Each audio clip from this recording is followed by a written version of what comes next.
ஹரே கிருஷ்ண கிருஷ்ண கிருஷ்ண ஹரே ஹரே, ஹரே ராமா ராமா ராமா ஹரே ஹரே.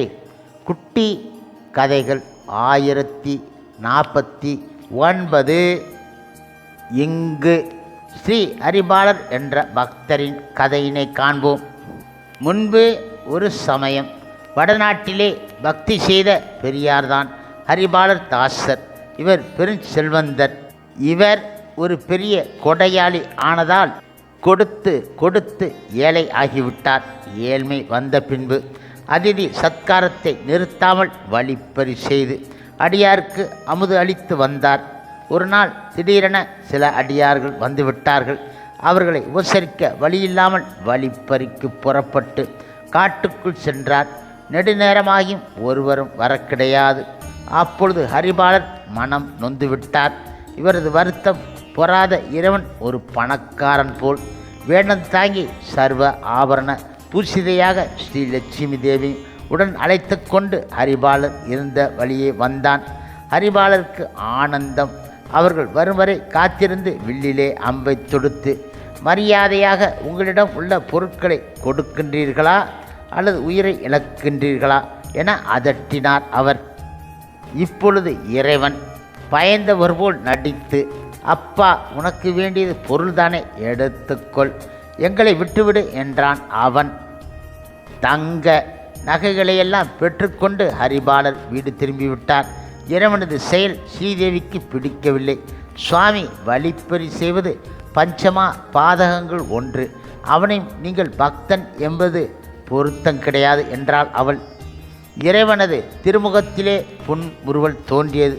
மிகுந்த கனிவுடன், லட்சுமி, அவன் திருடியதற்காக நிந்திக்கிறாயே, பெருந்தன்மையுடன் நம்மை கொல்லாமல் விட்டானே, மேலும் அவன் ஏழை எளியவரை கொள்ளையிடுவதில் கிடையாது, திருடுவது பஞ்சமா பாதகம்தான் என்றாலும் அவன் தனக்காக திருடக் கிடையாது, அடியவருக்கு உணவளிக்க திருடுகின்றான் என்றார் அவர்.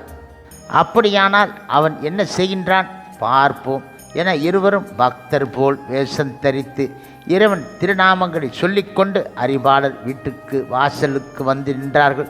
வழக்கம்போல ஹரிபாலர் இவர்களை உள்ளே அழைத்து உபசரித்து உணவளித்து எல்லா விதமான மரியாதைகளும் செய்து விடை கொடுத்தார். விடைபெறும் சமயம் பகவான் சற்றே தயங்கி நின்றார். ஹரிபாலர் மீண்டும் வணங்கி, என்னால் செய்யக்கூடியது வேறு ஏதேனும் உண்டானால் தெரிவிங்கள் என்றார்.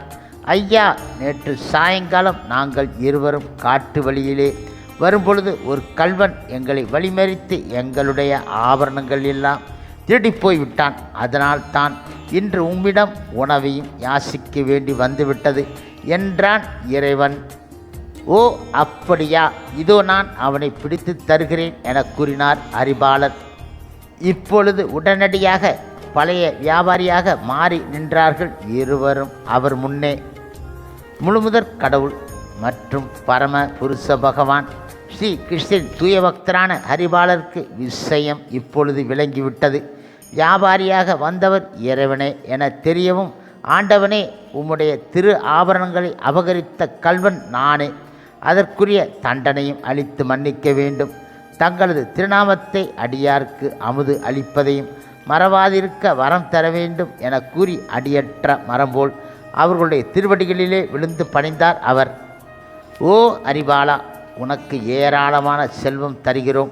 இந்த தீய தொழிலை விட்டுவிட்டு நல்ல முறையிலே திருப்பணி செய்து பேறு பெறுவாயாக என்று திருவாய் மலர்ந்து அருளினான் இறைவன். தேவ தரிசனம் பெற்ற ஹரிபாலருக்கு வேறென்ன வேண்டும்? அழியா பரமபதம் பெற்றார் என்பதில் சந்தேகம் கிடையாது. இதே போன்றுதான் தமிழ்நாட்டிலே திருமங்கை மன்னனது பக்தி எத்தகையது என்பது நமக்கு தெரியும். குமுதவள்ளி மணாளன் ஆன அவள் பொருட்டு அடியாரை உண்பிக்க தொடங்கிய பின்பு கைப்பொருள் வறண்ட காலத்தில் கொள்ளையிட்டேனும் அடியாருக்கு அமுது அளிப்பேன் என்று செய்த கைங்கரியம் இன்றும் தென்னாட்டு திருக்கோவில்களில் பரிவேட்டை உற்சவம் என விழாவாக சிறப்பிக்கப்படுகின்றது ஆகும். ஹரே கிருஷ்ண கிருஷ்ண கிருஷ்ண ஹரே ஹரே, ஹரே ராமா ராமா ராமா ஹரே ஹரே. சில பிரபுபாதரின் சேவையில் இஸ்கான் பக்தர்கள்